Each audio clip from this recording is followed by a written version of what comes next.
Hey guys, welcome to another episode of Grad Coach TV, where we demystify the ivory tower world of academia and show you how to work smart and earn the big marks. My name's Derek, and in this video we're going to be looking at how to write an A-grade literature review, and most importantly how to do that in 3 pretty straightforward, simple steps. Now, this video is part of is based on our free Dissertation 101 ebook, which you can download at the Grad Coach website. I'll put the link to that below this video. So without any delay, let's get right into it. Now, before we jump into how to write a literature review, it's really important to step back and ask, what is the function, what is the why of a literature review? If we understand the why, then the how becomes a lot simpler, the what becomes a lot simpler. So let's talk about some of the most important functions of the literature review. So step 1, or function number 1 of the literature review, is for you to demonstrate that you have a solid understanding of the literature, the research, the state of research around your research questions. So your research is going to be on a certain topic, and the starting point for your discussion there is to show that whatever your research question is, whatever the aim of your research is, you need to demonstrate that you know what has already been done. Academic writing is about standing on the shoulders of giants, and so you need to show who were the giants, who were the people that have done this research before, what have they said, what is the state of the argument. So that's really function number 1, and arguably it's the most important function.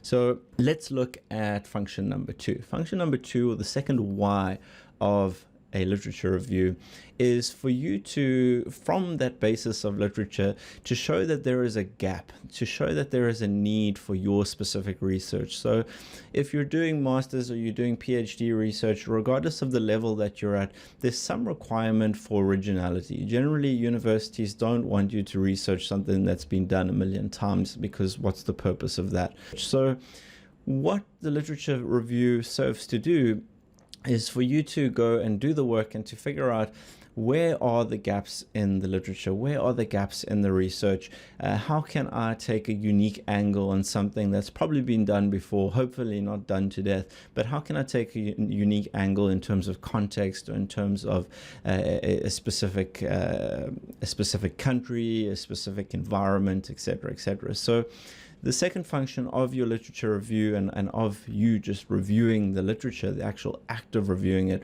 is for you to establish that clear need for your research. Now, the third function is not necessarily relevant to everyone, but for those of you who are planning to build a theoretical model or conceptual framework, the literature review is the basis of that. So what you would then be doing is taking the various theories, the various pieces of research that have been undertaken in the past, and building some sort of conceptual model that you would then go on to test and to validate.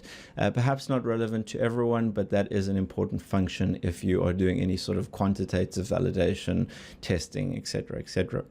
The fourth important function of the literature review is for you to have a foundation, or to build a foundation of methodology. So what I mean by this is, when you are reviewing all the literature in your space that is relevant to your research question, your research aims, what you're going to find naturally is you're going to get exposure to all the various studies that have been done, and you're going to see what methodologies they use. Did they use qualitative? Did they use quantitative?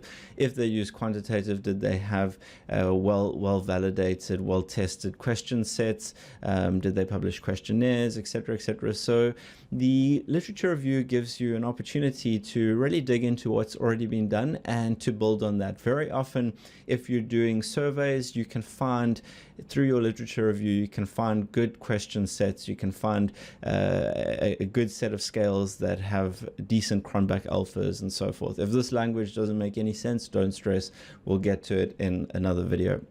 But the point is, a very important function of the literature review is for you to get some inspiration, to get some insights, and perhaps even some useful practical tools and takeaways to inform your methodology. So those are the 4 important whys of the literature review. And the first 2 are really what you need to keep in mind. In other words, showing that you understand what you're talking about, showing that you're not just coming in and trying to reinvent the wheel, show that you have read the literature that is relevant to your specific problem, and then of course show that the angle you're going to take is actually original, is somehow unique and somehow warranted in terms of going out and doing the research. So let's not harp on about this anymore. Let's jump into the 3 steps of how to write your literature review.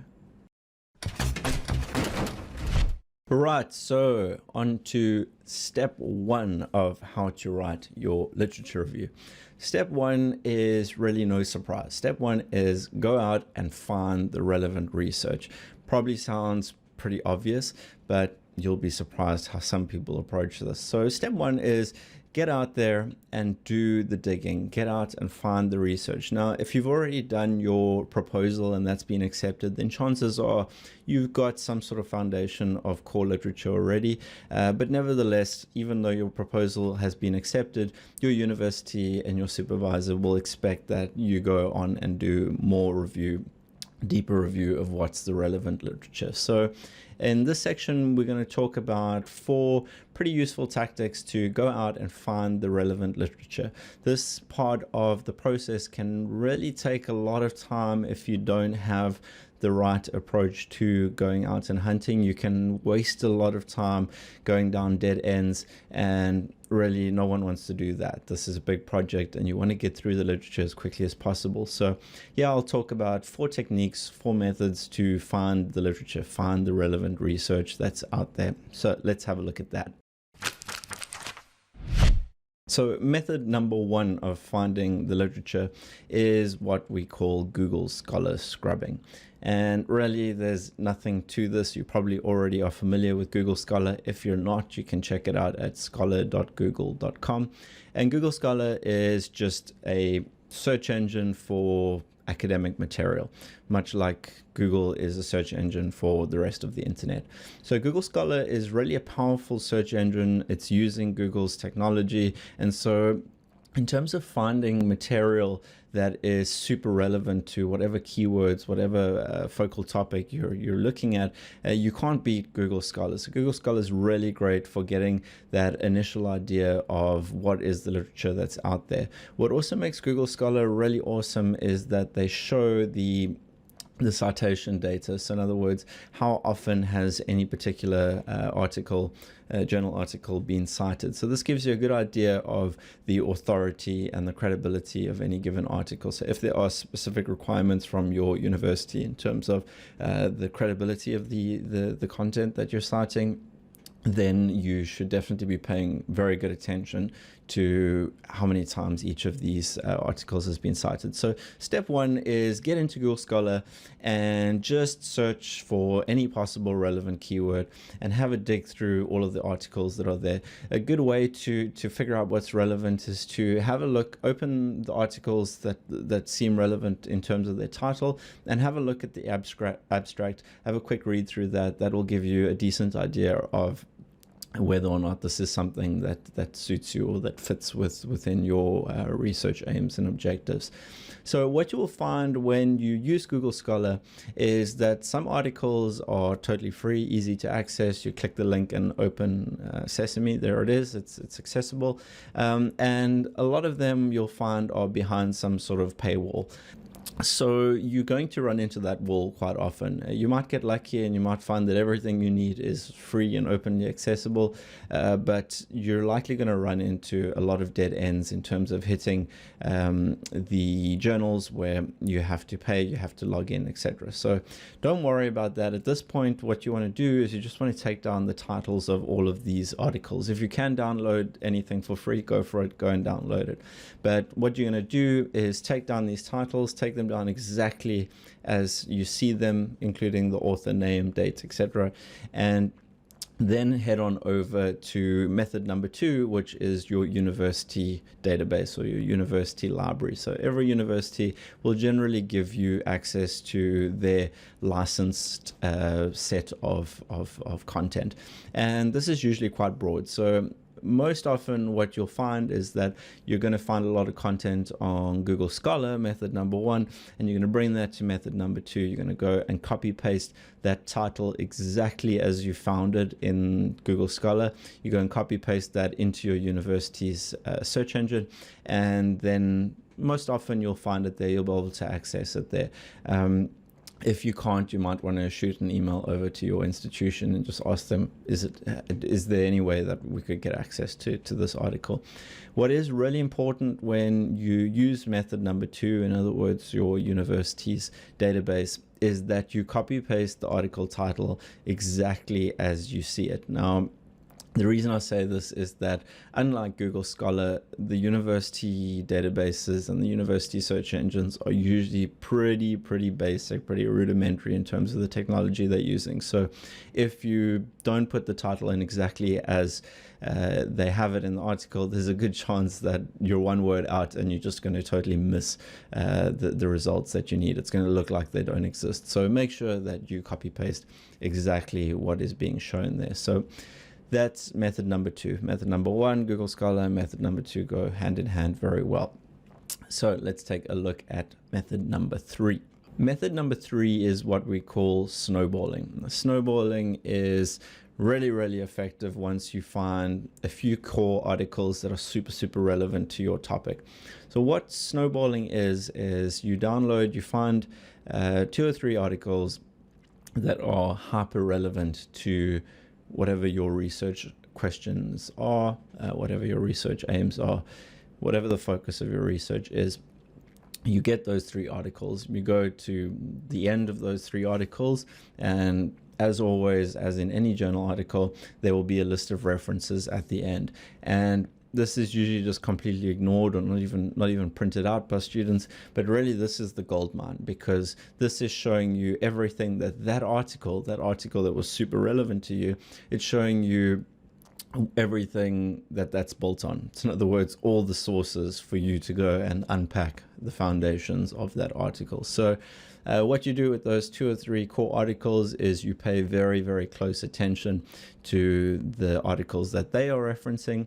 You go and find those using Google Scholar or your university's database, and you read through those, you see whether they're relevant. If they are relevant, you do the same thing. You go to their reference list and you dig through those references, and you're going to find a snowball effect here where you're just picking up more and more, and you're going to eventually end up with a wealth of highly relevant articles.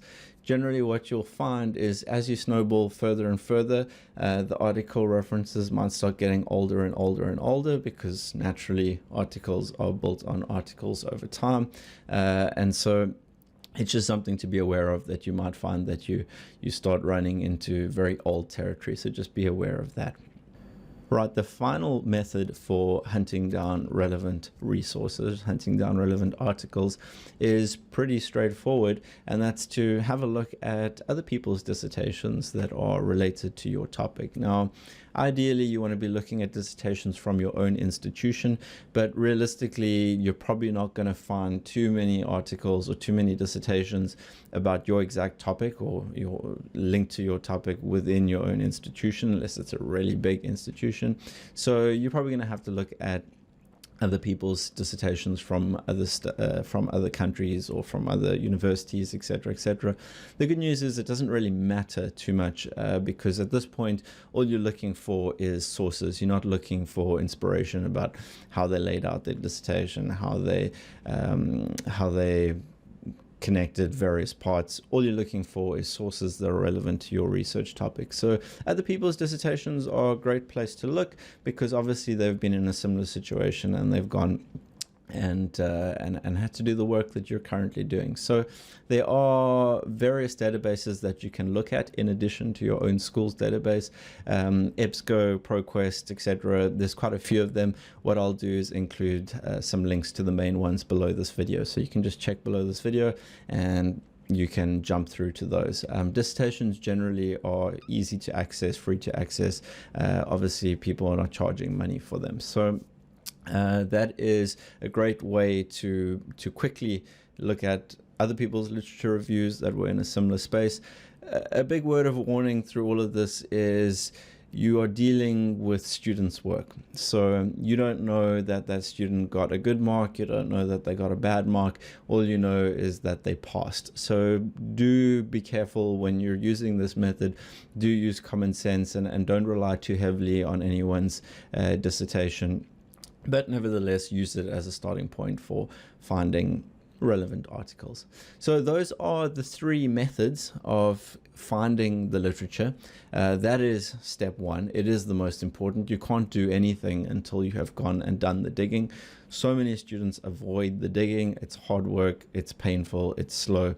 But as I say, the smart way to approach this is use a combination of the methods that I've spoken about, and don't go and read full articles, just read the abstract. If the abstract doesn't tell you enough, look at the introduction and the conclusion of any given article, and that should give you a feel for, is it relevant, isn't it relevant?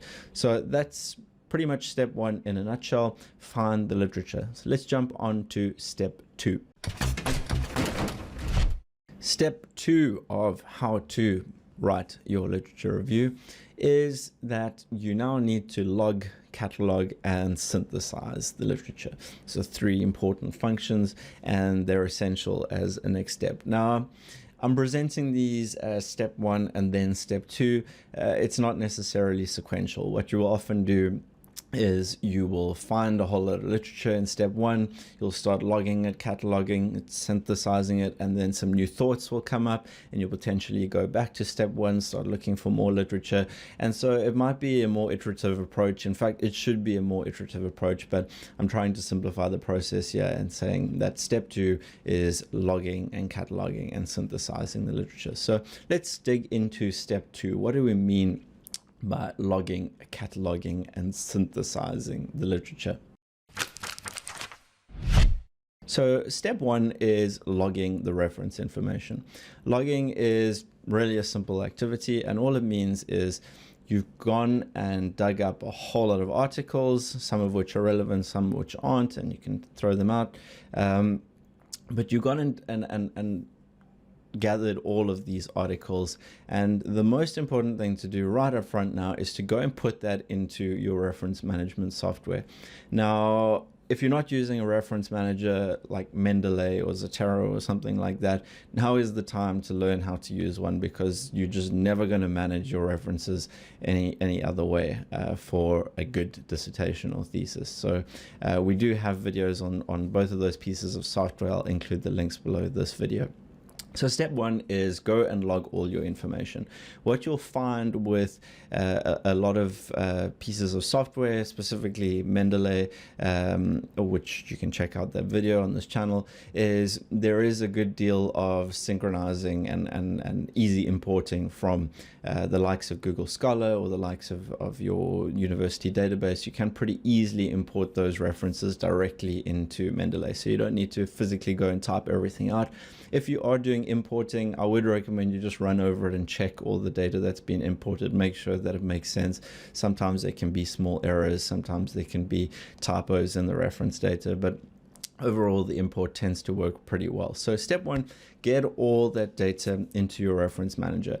Even if stuff doesn't look particularly relevant right now, put it in, because it's just going to save you time later. You don't need to go back and forth. So as you find content, dump it into your reference manager, and then it's there. When it comes time to actually cite it, it's as simple as just entering in the title and clicking drag and drop, and boom, it's in your Word document. So step one, log all your data, or log all your references, all your journal articles into your reference manager. Step two is cataloging your information. So this is, again, really important, arguably even more important than step one. You're going to, through this process, you're going to build up a huge wealth of literature. And it's tempting in the beginning to think that you are going to remember what everything was called. You're going to remember that point that guy made over there, that framework, that someone did that was super relevant or maybe not so relevant. It's tempting to think that you're going to remember all this stuff. And in reality, you're not. You're simply not. As you build out more and more and more and more, it's just going to become a haze of information. And yeah, you'll start remembering certain authors' names and surnames and whatnot, but in reality, there's no way you can navigate this. If you're doing a good literature review, you're probably working with 100, 200, who knows how many different references or sources, and you're just not going to remember them. So what becomes really important is to build a catalog. Now, I recommend building a catalog in Excel. We've got a free template that you can download from the Grad Coach website. I'll include that in the or below this video. And whether you use that or not, you need some sort of database of all of your articles.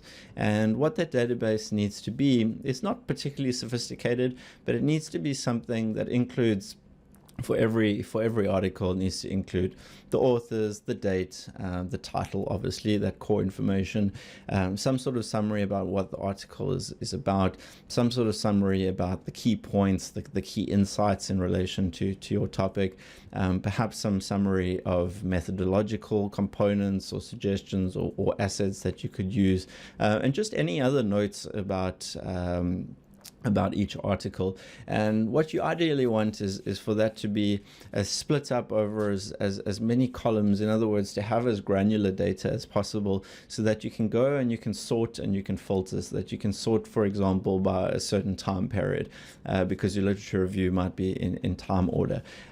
We'll talk about that next. You want to be able to sort by key topics. So I usually recommend putting some keywords in for each article. You want to be able to sort by key variables. For example, if you're doing a quantitative study and you're testing the relevance of certain variables, you want to be able to quickly in Excel just filter out and see, okay, who was it that spoke about this variable having an impact on X or Y. So you want to get down to as much detail as possible there, so that when you come to a point where you have 100, 200, 300 different sources, you can just quickly run through that. And that becomes super, super important when you're finally writing up your literature review, because you don't want to have to go and say, okay, who was it? Who were all of the people that spoke about this? You just want to go into Excel and say, okay, this variable over here, just say we're talking about a specific variable that contributes towards trust, hypothetically.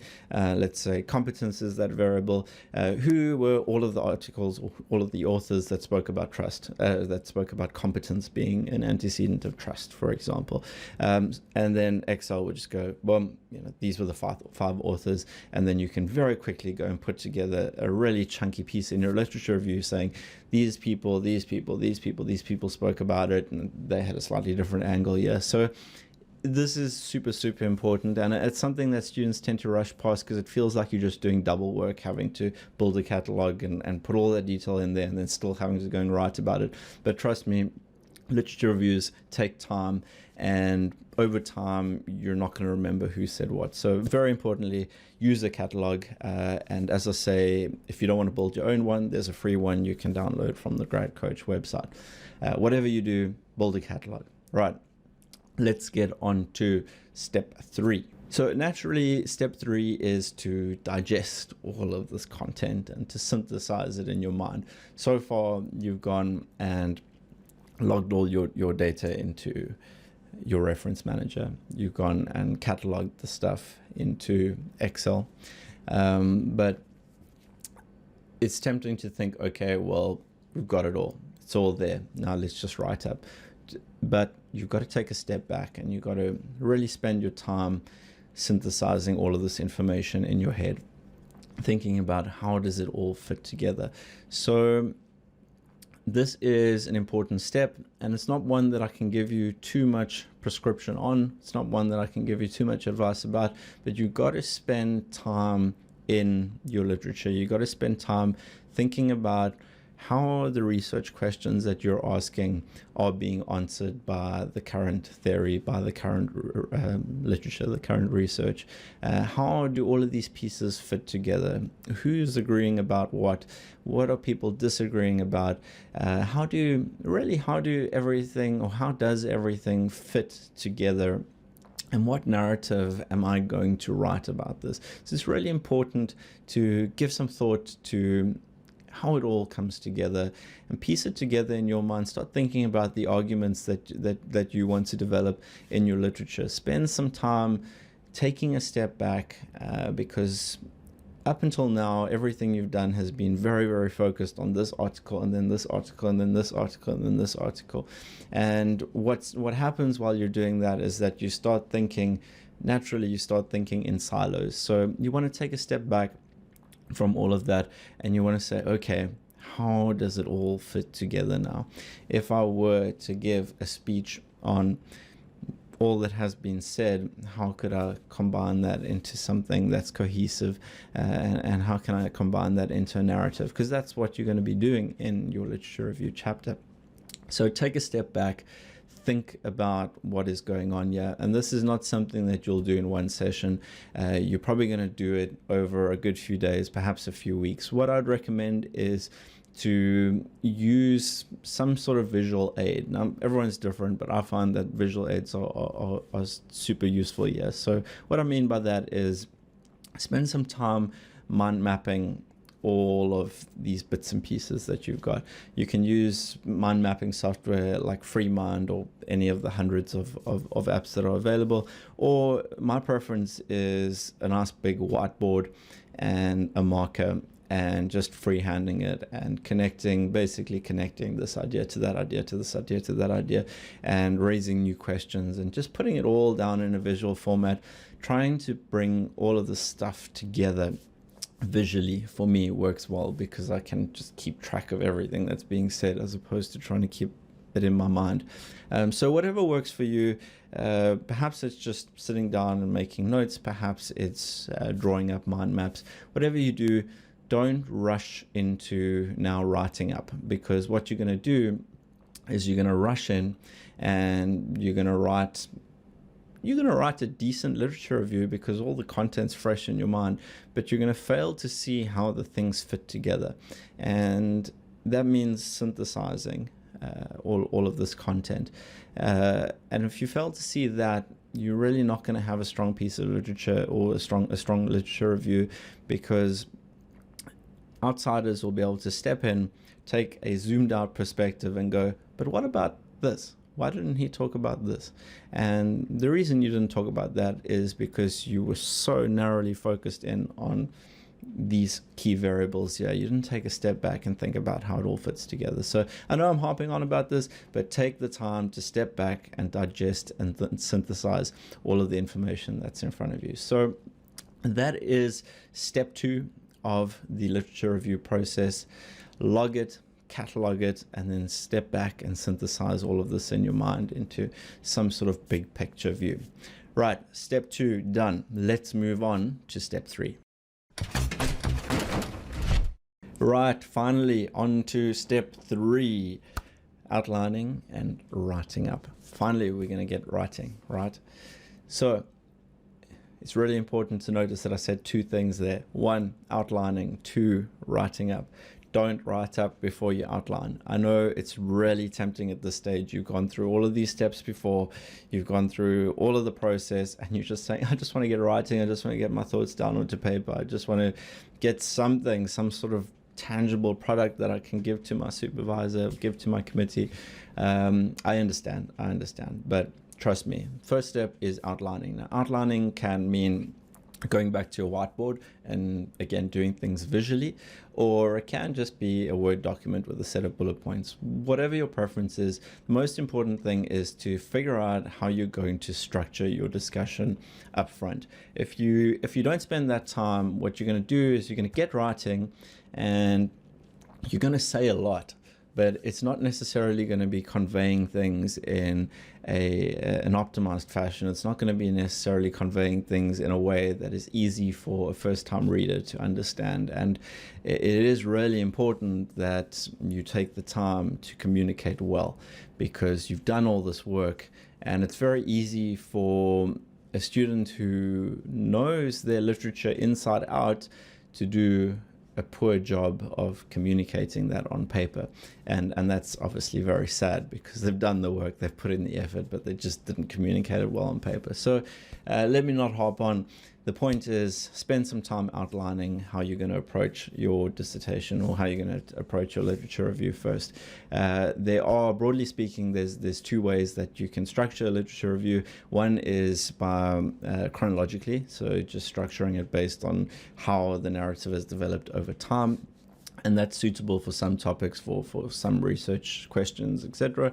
And another way to structure it is thematically. So very often, if you are looking at antecedents, drivers, causes of X, or contributors to X, a nice way to structure it is per antecedent or per group of drivers, so that there's driver number 1, driver number 2, driver number 3, driver number 4, and how all of these things contribute to a certain outcome. So how are you going to structure your literature review is really down to each person. I can't really recommend how you do that in this sort of video. If you're unsure, you're more than welcome to book a free consultation with one of our grad coach guides, and they can probably give you some good advice in that respect. Regardless of what your structure is going to be, make sure that you're outlining everything first. Have a clear outline on paper. Obviously, you're not going to stick to this 100%. You might take a turn once you start writing. That's absolutely fine, but have something that you start with. Have a clear idea of how you're going to develop a narrative before you start writing. Don't fall into the trap of just running off and writing up 5,000 words, 10,000 words with lots of information but not a clear narrative, because the narrative is what wins. Having a clear line of argument that builds A plus B plus C plus D equals whatever outcome, that is the most important thing in terms of communicating what you have. So step 1, outline. Then step 2 is time to write it up. Right, so in terms of writing up, I can't give you really too much advice on this, but I can say that there is a very, very important thing to keep in mind when you're writing up. And that is that on your first write-up, perfection is not the objective. I'm going to say that again because this is so important to just getting things down on paper. Don't try go for perfect. Perfect is the wrong objective at this stage. Really, a really good mantra to work with is done is better than perfect. And what you're trying to do in your first draft of your literature review, and really your first draft of anything in your dissertation or thesis, is to just get the rough content down. You've already got an outline, so whatever you put down is going to be a reasonably decent narrative, but don't get stuck on conveying points in the best possible fashion. Don't get stuck in trying to create this perfectly smooth argument, the smooth narrative on first draft. Rather just get everything down onto paper for version 1. Then what you do once you've done that is you go back. I would suggest once you've dumped everything onto paper, I would suggest take a day or two, step away from it. Just clear your mind, get away from this literature, because your mind will be foggy by this point in time. Then come back and have a read through and do a bit of a rough edit on how you can just improve the flow from one section to another, how you can strengthen certain points, how you can improve the prominence of some certain component that everything hinges on. Tighten it up, basically. Then what I would suggest you do is give your literature review to a friend or a family member or someone who cares enough to actually read it, and ask them to have a read through. Don't give them too much information. Ask them to have a read through and to just give you some feedback. Did they understand it? Did they find it interesting to read? Did it make any sense, really? And a good way of judging whether or not you got your key points across is to ask them to explain the literature review back to you. Now, obviously not in great detail, but to ask them to say, just give you a bit of a summary of what was it all about.